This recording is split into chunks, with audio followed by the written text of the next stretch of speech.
तर मित्रांनो, आता रात्रीचे 2 वाजलेत आणि मी एक सिनेमा संपवलाय बघून. त्या सिनेमाचं नाव आहे Court, State versus Nobody. Telugu इंडस्ट्रीकडून हा सिनेमा आलेला आहे. काय होतं, बरेचदा आपल्याकडं परिवार, आपला मान सन्मान ह्या सगळ्या गोष्टी जपण्यासाठी माणूस खूप प्रयत्न करत राहतो आणि त्यासाठी तो वाट्टेल त्या थराला जातो. आता ह्या सिनेमाची खूप साधी गोष्ट आहे. एक मुलगा असतो, एक मुलगी असते. त्यांची ओळख होते, मग ते फोनवर बोलायला लागतात आणि फोनवर बोलता बोलता त्यांची मैत्री होऊन मग त्या मैत्रीचं रूपांतर प्रेमात होतं. साधी सिंपल गोष्ट आहे. चित्रपटाचं नाव कोर्ट आहे म्हणून आपल्याला असं वाटतं की हा कोर्ट रूम ड्रामा आहे. तर मी असाच कोर्ट रूम ड्रामा मला खूप आवडतो म्हणून मी बघायला सुरुवात केली होती आणि छान सिनेमा रंगत आला. पण सुरुवातीलाच मुलाला अटक होते आणि त्याच्यावर पोक्सोची केस लागते. भरपूर कलम त्याच्यावर लावले जातात. तर पोक्सोची केस का टाकली असा एक फ्लॅशबॅक सांगताना मग त्यांचं प्रेम प्रकरण कसं सुरू झालं असं सुरू होतं. पण ते खूप थोडंसं रटाळवाणं वाटतं. तेच, तेच, तेच, तेच बघतो. कारण बऱ्याच सिनेमांमध्ये आपण असं बघितलेलं असतं, एक मुलगा, एक मुलगी वगैरे. अ, तर हा फ्लॅशबॅक थोडासा कमी करता आला असता आणि मूळ मुद्द्याला हात घालता आला असता. म्हणजे मूळ सिनेमा 1 तासाच्या नंतर सुरू होतो, पुढचे 1.5 घंटे. अ, तर त्या मुलाची केस कोर्टात सुरू आहे आणि 2 दिवसांनी त्याचा फायनल रिझल्ट लागणार आहे. एकतर त्याला 14 वर्षाचं जेलमध्ये जावं लागणार आहे किंवा तो सुटेल, असं काहीतरी घडेल. पण जेलमध्ये जाण्याची शक्यता जास्त आहे, कारण पोक्सोची केस त्याच्यावर लागलेली. आता ही केस कोण सोडवणार? कोण घेणार? तर नामवंत वकिलाकडे ही केस जाते, परंतु त्यांच्याकडे वेळ नसतो. मग त्यांचा एक असिस्टंट आहे, सूर्या तेजा. धडपडा वकील आहे, नवीन चेहरा आहे. तो ही केस घेतो आणि लढण्याचा प्रयत्न करतो. इथपर्यंत कथानक थोडं स्लो जातं, परंतु जेव्हा केस कोर्टात सुरू होते तेव्हा ते स्पीड पकडतं आणि मग त्यामध्ये वेगवेगळे वळण यायला लागतात. सूर्या तेजा जेव्हा केस लढायला सुरुवात करतो, तो खूप चांगल्या पद्धतीनं त्या कोर्टामध्ये प्रेझेंट करतो सगळ्या गोष्टी. उत्तर, प्रत्युत्तर जिंकणारच तो केस. पण अचानक एक मुलाच्या विरोधात पुरावा येतो. मुलगा मुलीला एका रूममध्ये घेऊन जातो आणि तिथे तो 16 मिनिट राहतो. हा सगळ्यात स्ट्रॉंग पुरावा असतो त्या मुलीवर बलात्कार झालाय किंवा त्या दोघांनी सेक्स केला हे प्रूफ करण्यासाठी.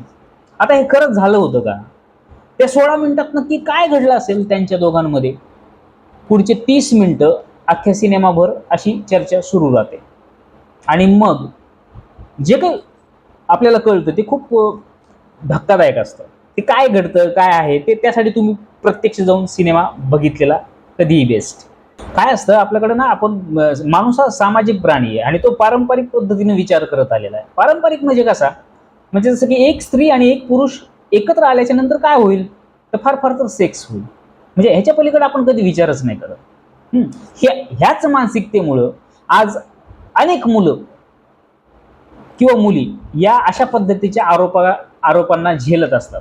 म्हणजे एक मुलगा एका मुलीला बोलला की त्यांचं काहीतरी आहेच, लफडं आहेच, असा समजणारा समाज आहे आपला. आणि ह्याच विचाराभोवती फिरणारा हा सिनेमा आहे. जेव्हा एखादं लहान मूल किशोर अवस्थेमध्ये येतं, तेव्हा भिन्नलिंगी व्यक्तीचं त्याला आकर्षण वाटायला लागतं. एखाद्या मुलीचं त्याला आकर्षण वाटायला लागतं. मुलाला मुलीचं, मुलीला मुलाचं, कधी-कधी मुलाला मुलाचं पण वाटतं. म्हणजे हे होतं, हे जे नैसर्गिक असतं सगळं होतं. परंतु हे सगळं घडत असताना, मूल वयात येत असताना, त्याच्यासाठी काय कायदे आहेत? त्याच्यासाठी काय धोके असतात? आणि ते कशा पद्धतीने हाताळता येऊ शकतात? हे मुलांसोबत बोललं गेलं पाहिजे.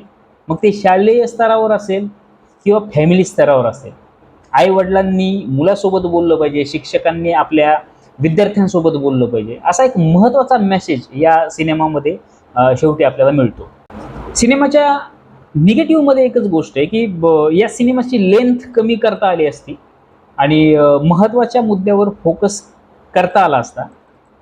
कोर्टरूम ड्रामा आणखी जास्त इंटरेस्टिंग होऊ शकला असता. म्हणजे जेव्हा एखाद्या सिनेमामध्ये एखादा विलन दाखवला जातो, तर तो ज्या उठावदार पद्धतीनं दाखवला जातो, त्याच पद्धतीने त्याचं गर्वहरण कसं होतं, तो कसा हरतो, हे बघायला छान वाटतं.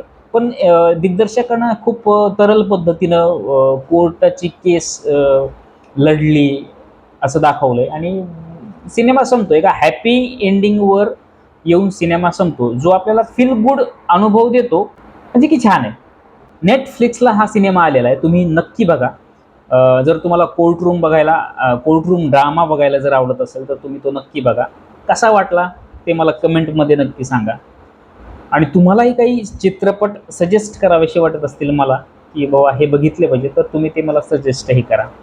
थँक्यू.